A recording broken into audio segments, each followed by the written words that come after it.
as your child's teacher.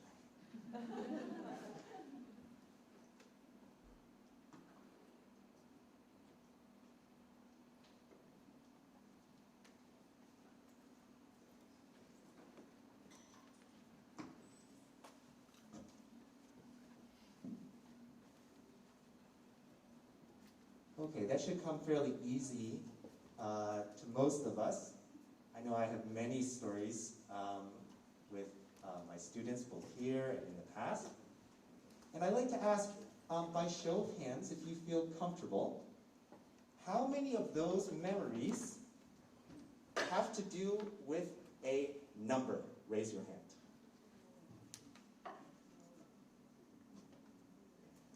Okay, I see no hands.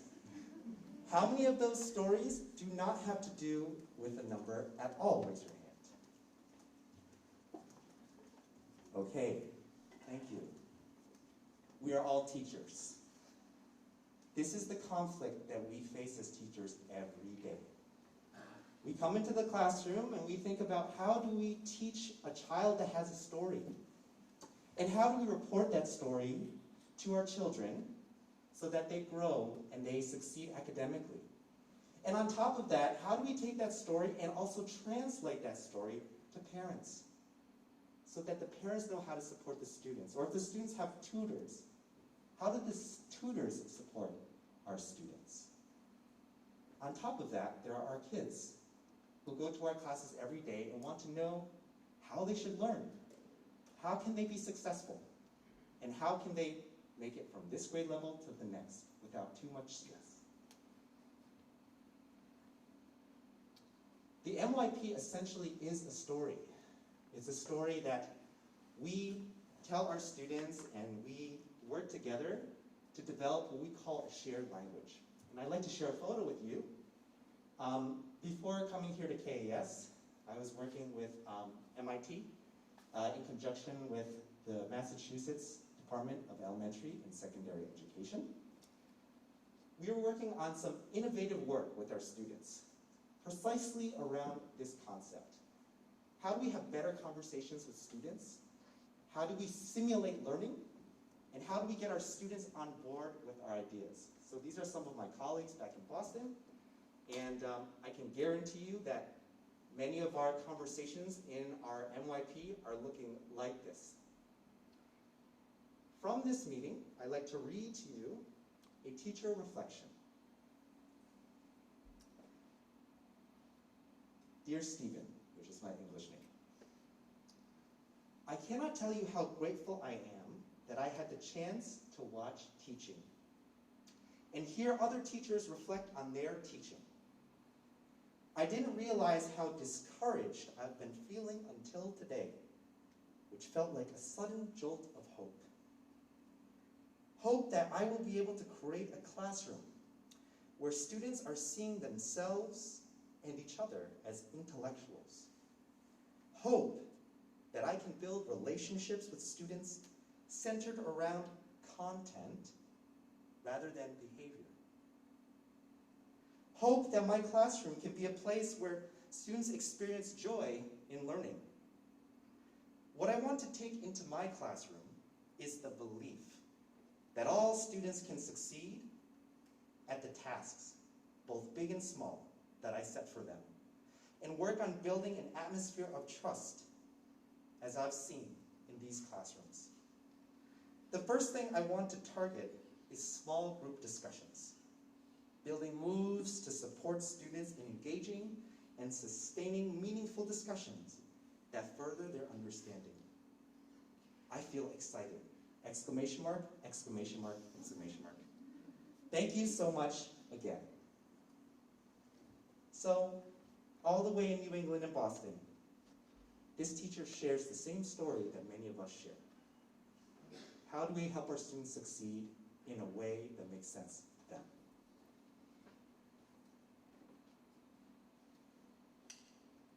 The middle years program, as you'll see today, if you'd like to grab an info sheet on the way out,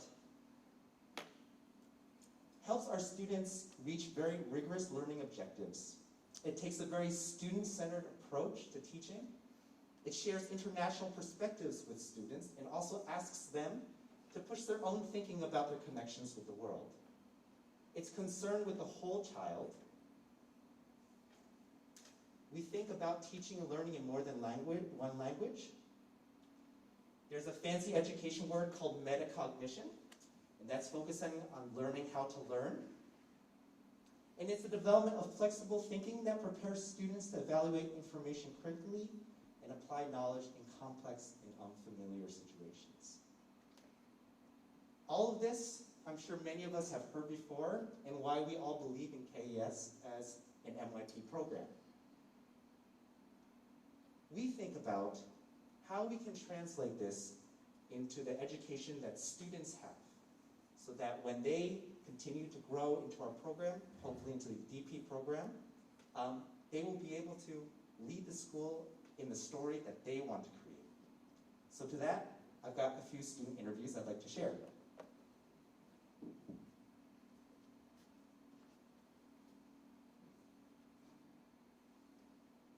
Students, can you teach everybody about how MYP grading helps you be better students? So MYP scores can help us to see that our improvement between our score. It doesn't mean like 100 with 90% of scores that it's like caring about you. Like it doesn't matter.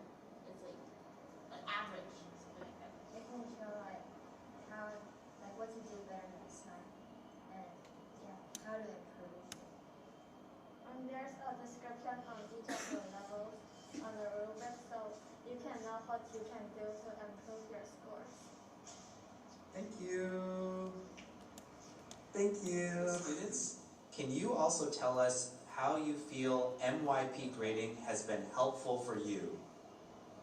So MYP grading has been helping us for almost 2 years. It's like a program that helped us to understand what we need to do in order to success, to get like good grades. And it is like a very helpful program for students that doesn't understand what to do. The MYP grading system has made us go above and beyond. So it's explaining and providing more examples. So there's 3 years in MYP, the year 1, year 2, and year 3. So this is year 3, and for these past 3 years, the rubric has been really helping me because this way I know how to get the score I want, and it's easier for students to know how to achieve their goals just by looking at the rubric and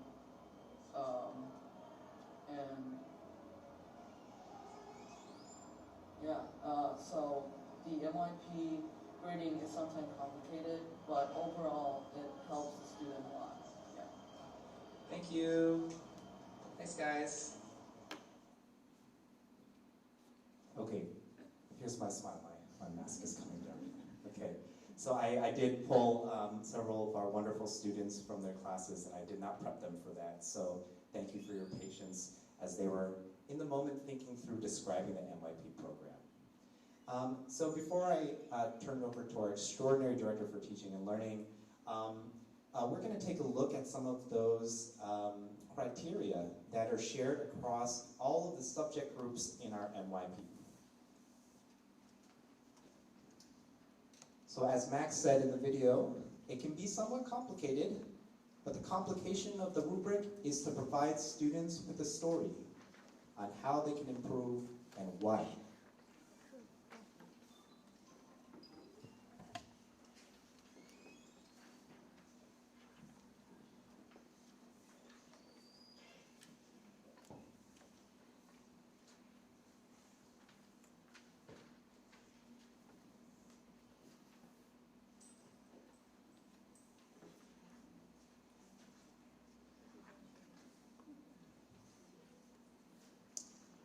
On one side, you will see the MYP Middle Years Program subject criteria for all of the subject groups, from language and literature all the way down to interdisciplinary. Thank you, Sara.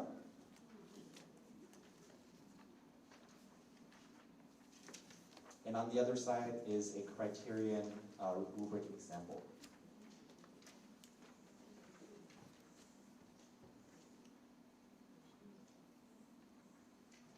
As you take a look at the MYP subject criteria, one thing to notice is that the criteria themselves have to do with the factual, conceptual, procedural, and metacognitive dimensions that are appropriate for middle school learners.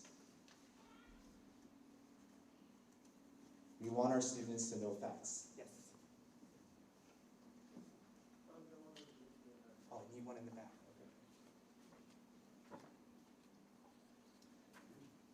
The way that this is designed is to prepare students first to have the facts necessary to understand the concept, and then the concept to be applied to something that is practical and authentic, which is the procedural. And when students actually apply that knowledge in a real-world context, they can think about their own thinking and how they learned it and reflect. And this actually ends up being their personal project at the final year of the MYP program in year 5, where the students do a personal project of their choice, and they reflect on the process entirely themselves.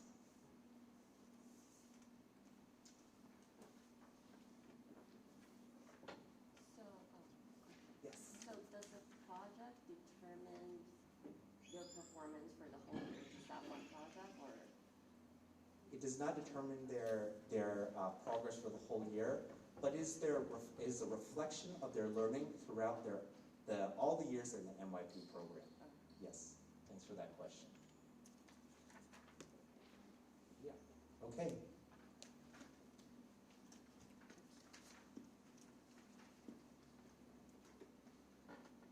Something I do want to point out about the subject criteria, you'll notice at the top there's A, B, C, D, and I'm going to reference those letters later in the presentation. But I do want us to take just a moment and look at some of the words around A, B, C, and D. Okay, so actually if you're reading in the words within that chart. And one of the big generalizations you might be able to make is that the MYP does not have a huge emphasis on content and what students need to know. There's very few times in the MYP where students are only evaluated on the correct answer or able to select the correct answer. We are really pushing our students in our middle years program to go beyond and reach one of our school-wide learner outcomes, which is to be a critical thinker, okay? And along with that, problem solving. Because what we really want our students to do in the middle years program is have a higher level of thinking to prepare them for further studies, but also to really teach them how to learn for themselves as independent and active learners. Okay, so I think that that's a big kind of change in program structures for a lot of people around the world, because a lot of times starting in middle school and then on to high school, it has been in the past and still in some schools about knowing the right answer. Okay, and we want our students to be creating a lot of their answers. Okay, all right. So I'm going to ask that the year 3 rubric be passed around, and also the year 5, and you can flip that page over and take a look at what is called the year 1 rubric for language and literature criteria D.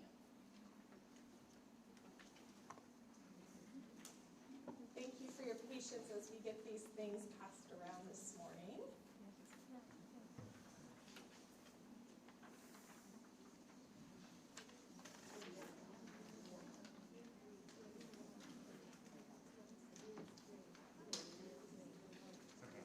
I'm holding on that screen.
year 3 and a year 5. Okay, so if you think, wait, I'm missing year 2 and I'm missing year 4, you're not actually, and I'll explain why in just a moment. Okay, so we're going to do a little activity right now. So this is all around language and literature criteria D. So this is focusing on using language. If everyone can take a look at the achievement level, you're going to see 5 different bands. There's a 0, a 1 to 2, 3 to 4, 5 to 6, and 7 to 8. Okay? Let's take a moment and just look at that 7 to 8 level for each of the 3 years of rubrics.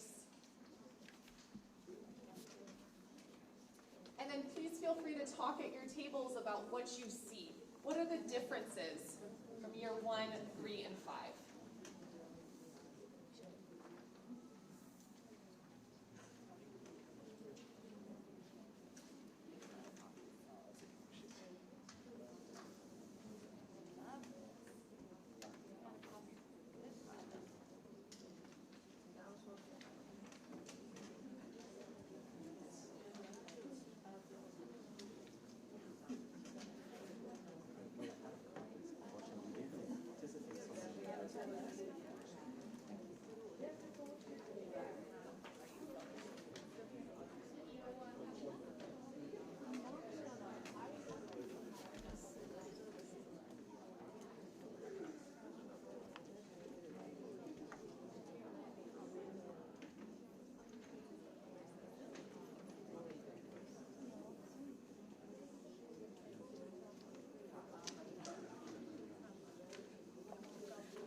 Okay, when we were going around, we noticed and heard that a lot of exploration and how some of these criteria across year 1 through 5, they look quite similar.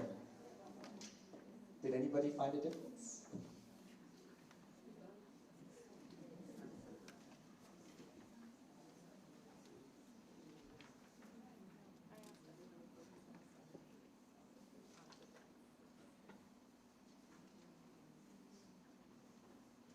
Okay, if you have the criteria year 5, take a look at the top for using language.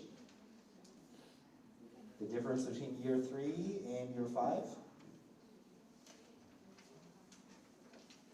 is in the second sub-criteria, write and speak in an appropriate register and style in year 3. And then in year 5, write and speak in a register and style that serve the context and intention. What this pushes teachers to think about in their planning is the metacognitive aspect of teaching language. How do we instruct our students to be aware that their messages will be received by different audiences? And how do we instruct our students in selecting the right vocabulary and word choice to be more effective communicators? The reason why the level descriptors, the achievement levels 1 to 8, are the same between years 1, 2, and 3 is to go back to that shared language across the years of the curriculum. The students should know what a 7 and 8 means, but the conceptual understanding as they move through years 1, 2, all the way to 5 will become more complex and challenging for them. So a year 1 rubric is always used for our grade 6 students. When they come into the middle years program, into middle school, they are only offered, assessed, and evaluated using the year 1 rubrics for all of their courses, for all of their criteria. The year 3 rubric begins in 7th grade. Students are working towards that goal of achieving at their highest level over a 2-year period. So they use it in 7th grade, and they also use it in 8th grade. And then when they get to high school, they begin using the year 5 rubric. So they'll use it in 9th grade and 10th grade. Okay. MYP, what we want our students to be able to do from these rubrics with MYP will better prepare them for their diploma program courses, which begin in 11th and 12th grade. Or begin in 11th grade, excuse me, and continue on to 12th grade. Okay. So what you should know about the rubrics is that the criteria relate to the objective of each subject. And each subject has 4 criteria, the A, B, C, D. Rubrics are subject specific. That means that students are going to have different rubrics for different subjects. They're different courses. And that the values of 1 through 8 indicate the achievement level. Okay? And what you can see next to all those numbers are descriptors. Okay, actual words that describe the student's level of demonstration of learning.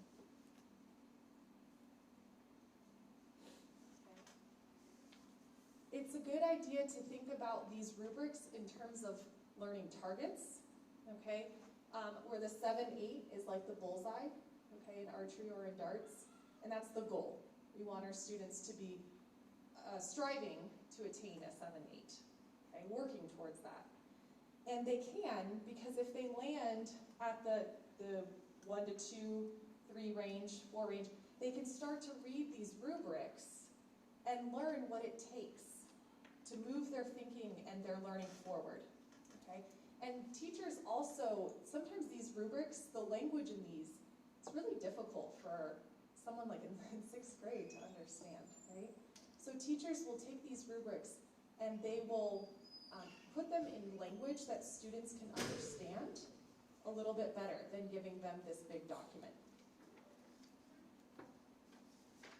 Okay. It's helpful to think about these achievement levels sort of like a bowl of beef noodle soup, okay? So we've used this in other presentations before, but when we think about like the levels, 1-2 is sometimes used to describe as limited for all courses.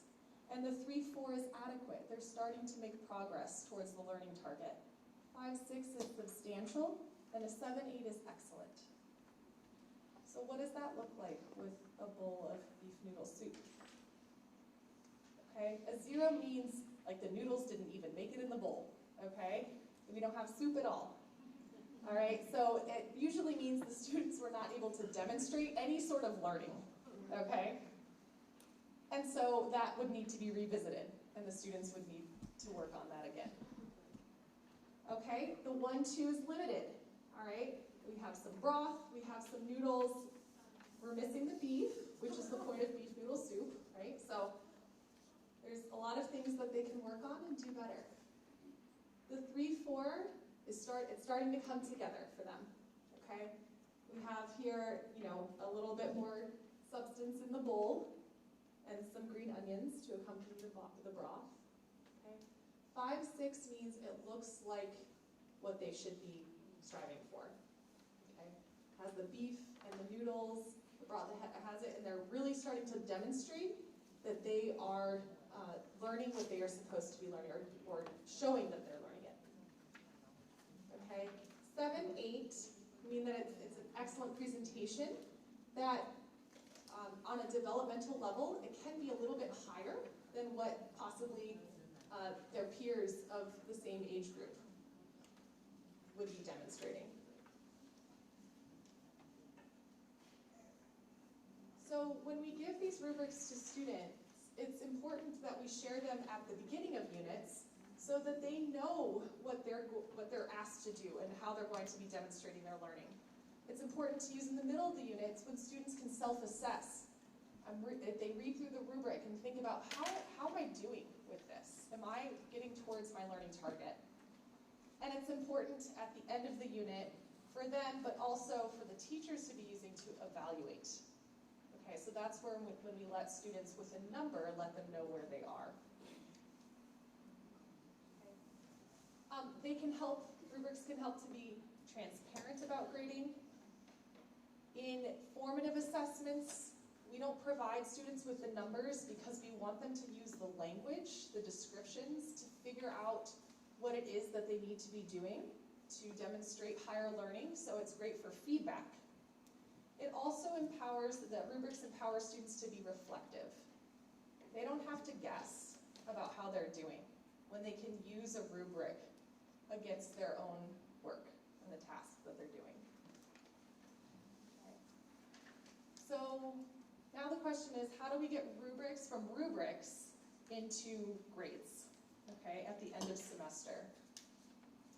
Throughout the semester, your students will have multiple tasks that teachers will be grading on a 1 to 8 scale using the rubrics that you have in front of you, okay? But at the end of semester, something else happens, okay? And that's called a best fit grade determination. Teachers will look at all the evidence for a criteria. So that's what your student has, or what your child has demonstrated on tasks, all in criteria A, B, C, and D, okay? Teachers are going to look at trends and frequency of achievement. So if your student started out or your child started out at a level 3-4, but they really have been working hard in demonstrating at a higher level, now towards the end of semester, it's within that teacher's personal judgment to sort of put that 3-4 level of achievement aside at the end of semester and think about, where's this student at now? What have they demonstrated now? And we don't have to use that 3-4 against them in the grading, okay? The teacher also might consider the rigor of the assessment. They might think about, well, we had 2 tasks in criteria A.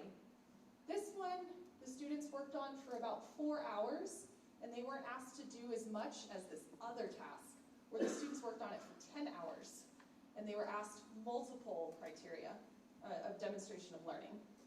And then eventually, teachers will determine the best fit achievement level, 1 through 8, for each of the 4 main criteria, A, B, C, and D. Calculations such as averages, mean, those are not used at all in our grading system in the MYP.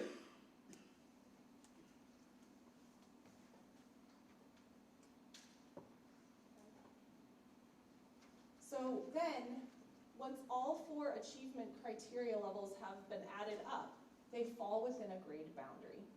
Okay? And that grade boundary, this is where it gets a little confusing, the grade, not the level of achievement for each criteria, but the end of semester grade is at a scale of 1 to 7.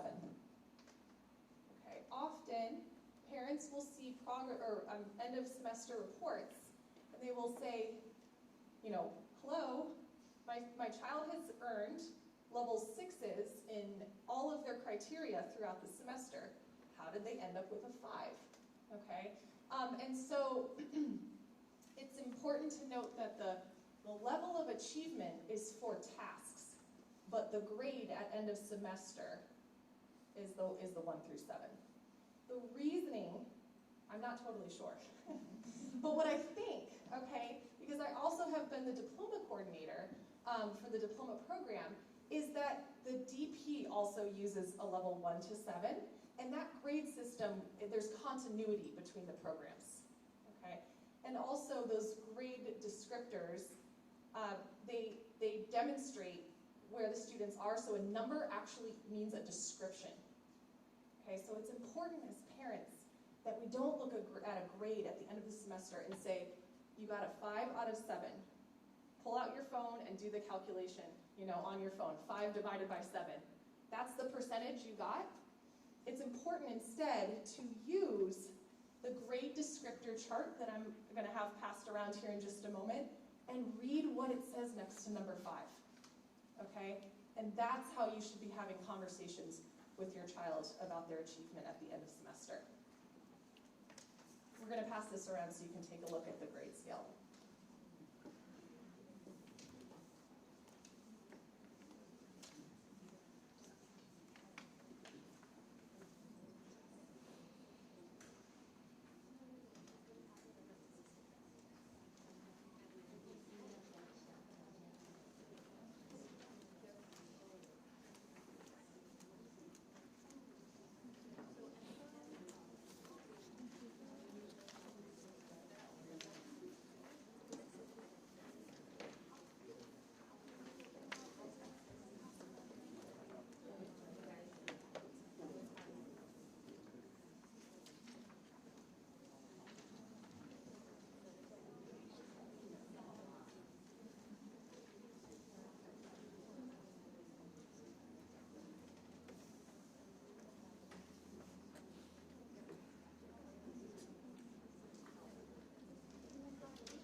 So on the report card, when you see a 5 out of 7, okay, your child is not performing at a percentage of 71%, okay?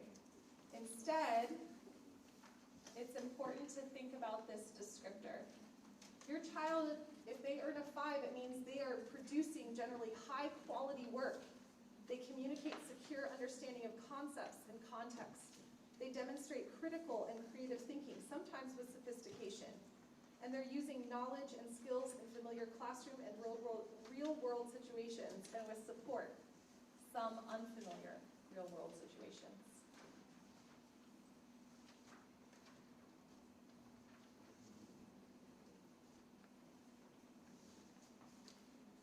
So what happens at the end of the semester is the A, B, C, and D best fit grade determination get added together. Okay. So if this student was in my 7th grade science class, and in objective A, they earned a 5, objective B, criteria B, a 6, in C an 8, and in D a 7. Okay, let's do a little math activity here. What would their overall grade be? You can go ahead and use the conversion chart that was just passed around. We're going to add up the 4 criteria grades and find out what number in the range it falls in.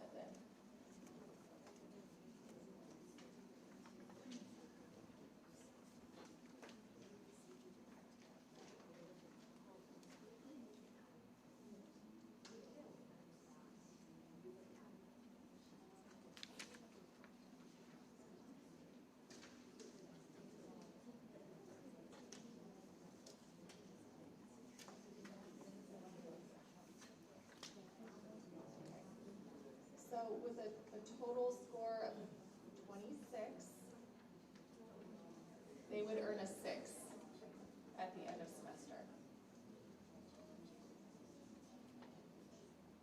right, so some takeaways around grading and reporting, some main ideas. Assessments or tasks are evaluated using 8 levels of achievement. Okay. Rubrics support students during the learning process. With support, students should be progressing or getting better on the same learning targets over time. And that our teachers use fair and equitable grading practices to determine best fit levels of achievement for each criteria. Semester grades are presented on a 1 to 7 scale.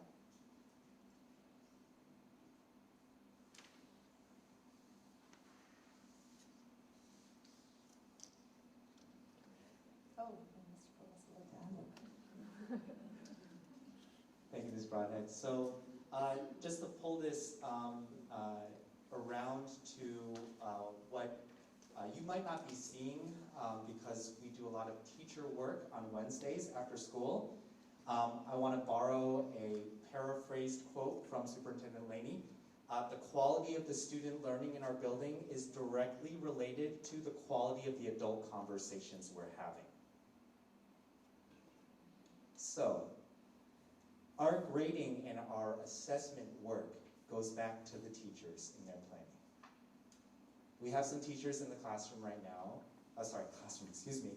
in the room right now who are deeply engaged in this work, thinking about if a student reaches a 4, how do we get them to a 6?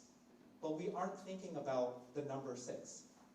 We're thinking about the conceptual understandings that lead our students to have a more authentic and real-world experience, so that when they leave the classroom, they can go home and tell you about it. The giant feedback loop makes the learning and the storytelling of education a better place for everyone. And so I just want to stress that we are doing reporting in a different way, but we are using the reporting to have really great conversations.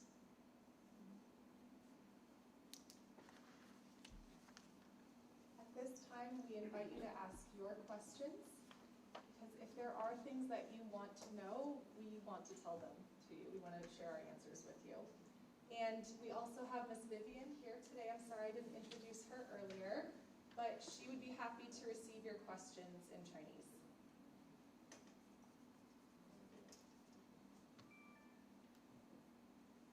Yes. Sorry, you go back 3 slides, please? Sure. This one right here. Oh, this one. Oh, because we didn't see the number 6 presented to us. At least I didn't see it. I was wondering, with the 4 subject matters that are graded on the scale of 1 to 8, the final course grade is from 1 to 7, right? Is the number 6 calculated through equation, or is that an objective number given by the teacher? The overall semester grade 6? Yes. That one is a calculation. I'm not sure if you got the conversion chart. Is the last one that was passed out. Could you just walk through the steps together for all of us? About how this happens? Yeah. Okay, yeah. Oh, sure. Okay. End of semester in a teacher's electronic gradebook, they are looking at all of the tasks that the student has completed using the rubrics. Okay, they've already been evaluated. So a teacher's not grading everything at the end of semester. They're continuously grading throughout the semester on individual tasks. And within these tasks, the students are assessed on criteria within A, B, C, and D. So at the end of semester, the teacher looks at all of the evidence that each child produces and determines where they fit in best within those levels of achievement for the criteria in the rubrics. So it's a holistic approach to this. And so for this student, the teacher looked at all the evidence and determined that the student is best demonstrating their learning at a 5 for criteria A, a 6 for criteria B, an 8 for criteria C, and a 7 for criteria D. Then the electronic grading system takes these 4 numbers and it adds them up and uses the chart that was provided to you to convert it to to a final semester grade.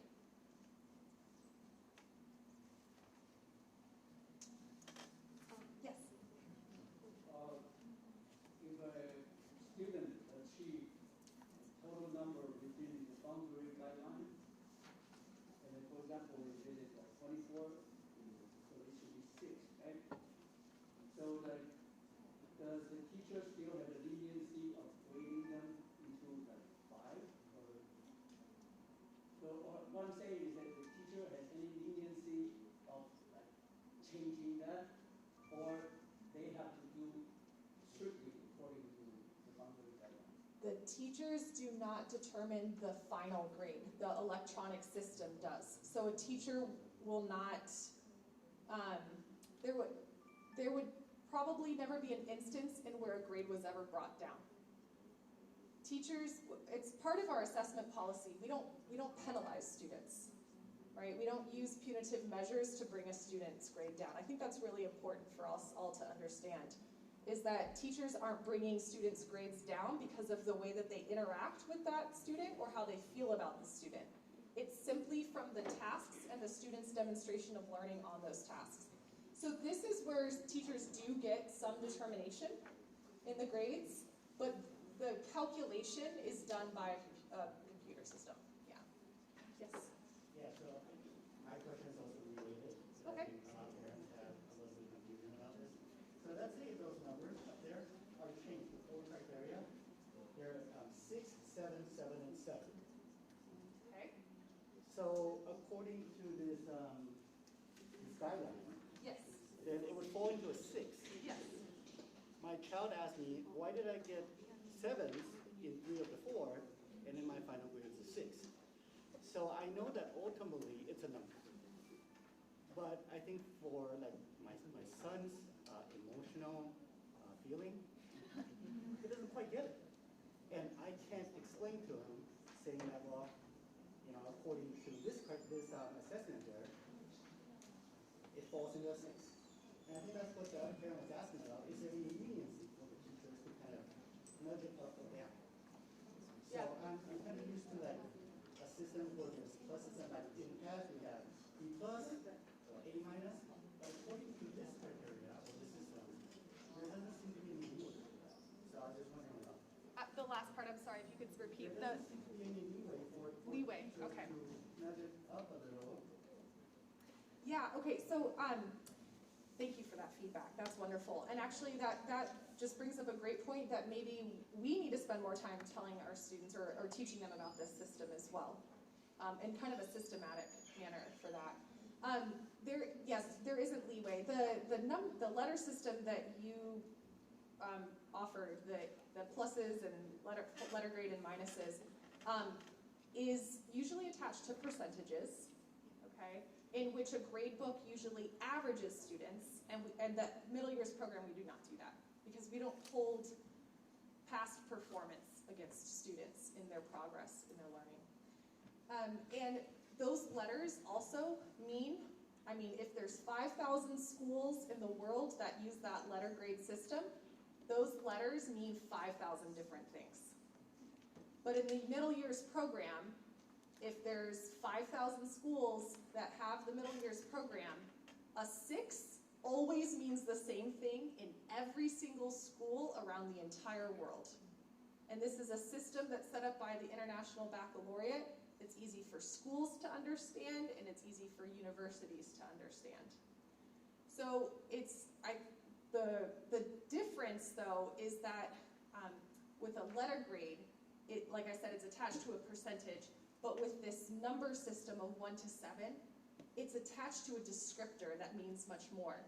It is difficult on our reporting system to put an entire paragraph up there. If I had my way, that's what would go there, is just that, taking that descriptor next to the 6 and putting it there for the students so that they know exactly their overall achievement in that course. So thank you for the feedback. I think we should have a discussion about how we talk to our students about this. Yes. Oh, I'm sorry, Mr. Lee. I think the challenge is that when you see 6, 7, 7, 7, that's on an 8-point scale, not on a 7-point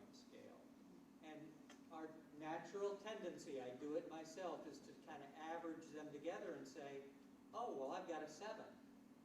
It's certainly natural for kids to feel that way. But it's being converted from that 8-point scale to a 7-point scale, and 7 is not an 8. You know, it's not quite at the highest top level of understanding or inquiring or processing or reflecting. And so when it gets converted to that 7-point scale for the final grade, it ends up as a 6. But I completely understand how a kid could look at that and say, how could I have 3, 7, 7, 7, 7 and end up with a 6?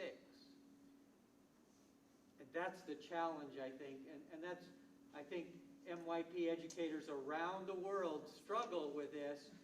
Why do we have an 8-point scale here and a 7-point scale there?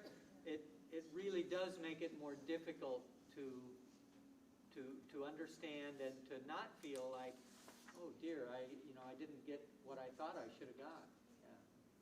The IB does not offer videos or explanations for that.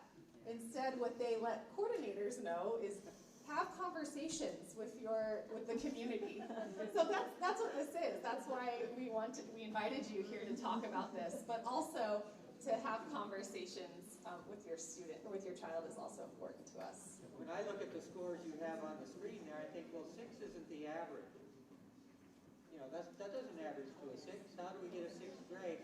But when I think about converting from an 8-point scale to a 7-point scale, the 6 out of 7 is pretty darn good. Okay, it's not bad at all. So if you look at the objectives, from A to D, it looks like more advanced. It looks like more advanced for the objectives from A to D, right? For this particular class, it does, yes. Yeah. So it is possible that the kids get a lower score for the objective A, but higher score for Absolutely, absolutely. So I can tell you in science, I had quite a few students who did not want to recall and explain information. What they love about science is doing science. They want to be inquiring, they want to be asking questions, setting up labs, completing the experimentation, collecting that data, and finding out the answers to those questions. That's the B and C criteria for science. So it's very possible that your child might have very high scores in the B and C because they love to do science, okay? It also could be possible that your child might have higher an A score because they love to learn about science and demonstrate that learning, that interest through text or video or whatever it might be. Yes? I have one response and then one question. Okay. So I think it's a good idea to communicate with students.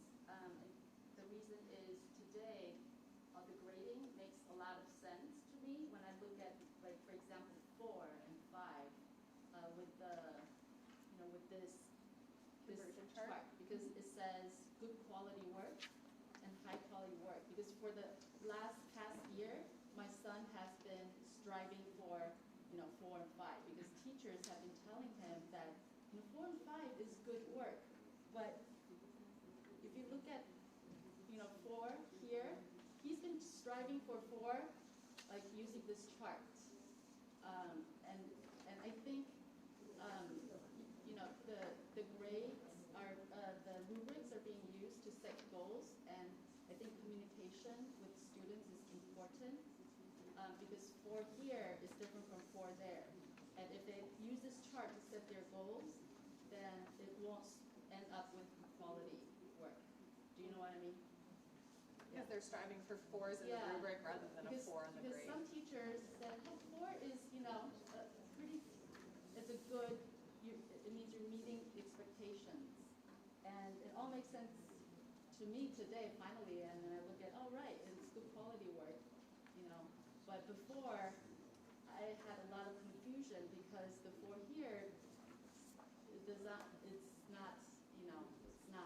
good quality work.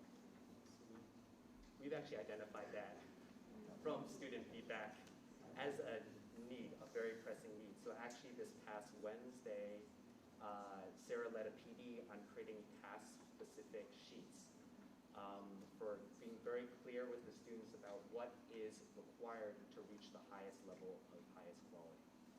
And we have some copies of a language and literature example that was passed out to students just this past week.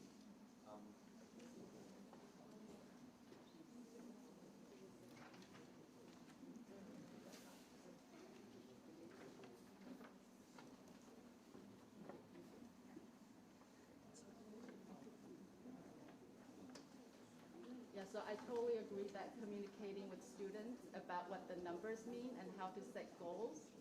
And I have one question about the second slide with, the last slide with the fair and equitable. Oh, yes. Grading. So in response to equitable, I just want to know what the teacher's take is. Oh, the next slide, yeah. The teachers use fair and equitable grading practices. I would like to know what the teacher's take is on English language learners in terms of grading and in terms of preparing them to meet the rubrics. Yeah, that's a wonderful question. Thank you. That actually is an important consideration as well around English language learners. So for that, teachers are providing students with task sheets like this that take a rubric. This would be, let alone a native English speaker or English as your mother tongue for a grade 6 student. This would be difficult, okay? And then if this is in a language that you've not been studying for a long time academically, then that would be even more difficult. So what teachers do when they provide tasks is they change the language for the students in those rubrics so that it is easier for them to understand. And if that's still more difficult, well then we, as teachers, we work with students through whatever means is appropriate for that student. It might be a conversation. It might be jotting down additional things on the task sheet for that student. Okay, and whatever communication method is best for that child. And then there might be, it can depend on each child, each student, but there might be other things that are used to accommodate for that student.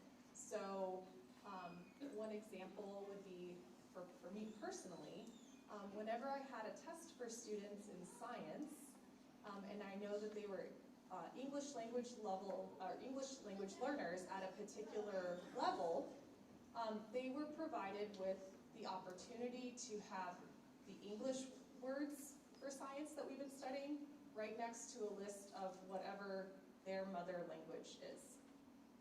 So there's opportunities within the semester, within the tasks that teachers are providing or can provide to students. So that they're able to meet the criteria at their appropriate level. Yes? Is it time for us to end? Is that my warning? No, please. Actually, we are at time, and we love these questions. I'm happy to stay here for as long as you have questions. So, but if you do need to leave, please don't feel like you need to stay. Thank you. Yes. Please correct me if I'm wrong. I heard that for Spanish, in IB diploma, you can earn IB Spanish 1, Spanish 2, and Spanish 3. But for IB Chinese, you only have one level of IB Chinese, which is the hardest one. Is that right? Okay. For the diploma program, it's partially. I'll just clarify. So the question is around the levels of language for Spanish and for Chinese. Okay. Which one? The MYP cycle. I got you. Oh, thanks. One more. Oh, okay, there we go. Okay, currently at our school, Chinese, except for our new Chinese language acquisition course, but for the last many years, Chinese has been a language and literature course. okay? That is at the same level as our English courses, okay? Which students are there, if you take a look actually at the subject criteria, A, B, C, and D, right? Language and literature, students are analyzing, organizing, producing text, and using language, okay? Spanish at our school is a language acquisition course. So in the MYP, students are assessed on their ability to listen, read, speak, and write as language learners of that subject. So we currently offer in the high school a DP Spanish course called Ab Initio. And Ab Initio for all languages in the diploma program, it means that it is typically their first year or they have very limited exposure to the language. So we do have a Spanish Ab Initio, and students can take a Spanish 1 course in the 10th grade before they jump into Ab Initio. And that's fine by the IB. But more than 1 year of study would be probably too much to meet the criteria for joining that course. We also have a Spanish B or language B. Language acquisition in the diploma program becomes your B language. And your A language is usually the mother tongue language or a language that you have a lot of experience with. And so we offer Spanish B because we have students that begin their Spanish studies in, well, it used to be 6th grade, but now it's 7th, 8th, 9th, and 10th. And then they continue to go deeper into Spanish, language B. Okay, so there's 2 options for Spanish. We also currently have the Chinese in the language and literature course in the diploma program. But this year, in the middle school, we've opened up Chinese language acquisition, okay, for a lot of reasons. And, you know, especially because there are some children at this school whose Chinese is not their mother language, but they live in a Chinese-speaking country, okay? My child is one of them, all right? And so that course will eventually lead to Chinese B, which we do not offer at this time, but we will. Yeah. Thank you for your question. Was that clear? Yeah, okay, follow up. So if my child is going to Chinese class in grade 7 and Chinese class in grade 6 and 7, does she get to choose Spanish in grade 8, 10, 8, 9, or 10? If she decides she doesn't want to go to Chinese class anymore. Is this Chinese language and literature for native? I think Miss Chelsea and Miss Winnie will be able to answer that question. I don't know if now or at later time if students want to decide to move languages in 7th and 8th grade. Yeah, so in 7th grade, then they would make the decision, do you want to continue with Chinese language and literature, or do you want to start Spanish or Japanese? Yeah. So if she goes to Chinese in 7th grade, she has to continue. If she goes to Chinese in 7th grade, then she has to continue in 8th grade and 9th grade, but in 10th grade, she could make a decision to go to Spanish. They could also take a year off of language in grade 9. If they do not want to take a language in grade 9, they can start with Spanish 1 in grade 10 in high school. And then she could take the Spanish Ab Initio when she reaches 11th grade.